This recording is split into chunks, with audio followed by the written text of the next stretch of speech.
আসসালামু আলাইকুম প্রিয় ভিউয়ার্স। আজকে এমন একটা জায়গাতে আসছি, এটা হচ্ছে বানিয়াচং দক্ষিণ হাওর। এই যে এটা হচ্ছে স্থানীয় ভাষায় ইকর বলা হয়। খুবই সুন্দর, একদম কাছাকাছি। আজকে আজকে যাব একদম হাওর এলাকাতে, জমিতে। এগুলা ধান কাটা হয় না এখনো, আপনারা দেখতে পাচ্ছেন একদম পেকে গেছে, পেকে একদম সবুজ, পেকে সোনালি রং ধারণ করছে।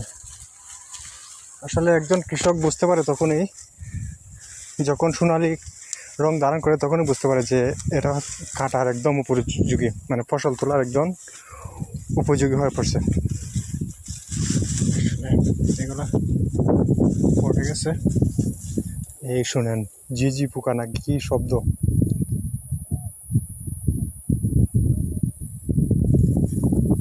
শুনতে পাচ্ছেন?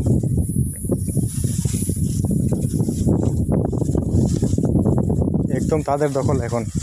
আসলে বিকেলবেলা তাদের দখলে চলে যায় হাওর এলাকা, জমি চার্জের দিকে হয়, ওইদিকে ওই পোকাগুলোর শব্দ প্রচুর পরিমাণে শোনা যায়। আজকে প্রচণ্ড বাতাস, দেখতে পাচ্ছেন এখানে একটা জমি ফসল তোলা হয়েছে। এখানে হয়তো এটা আজকে কাটা হয়েছে। চলেন সামনে গিয়ে দেখি কি অবস্থা।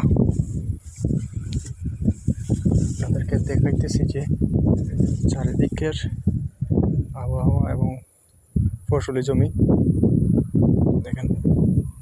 এটা হচ্ছে বানিয়াচং দক্ষিণ হাওর। আসলে বানিয়াচংয়ের প্রত্যেক এলাকাতেই ধান চাষ করা হয়, বিশেষ করে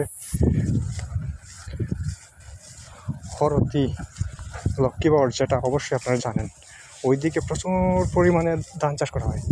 তার পাশাপাশি সেটা হচ্ছে দক্ষিণ থেকে উত্তরে, এটা হচ্ছে উত্তর থেকে দক্ষিণ এলাকা, মানে হচ্ছে একদম দক্ষিণ প্রান্তে হাওর এলাকা।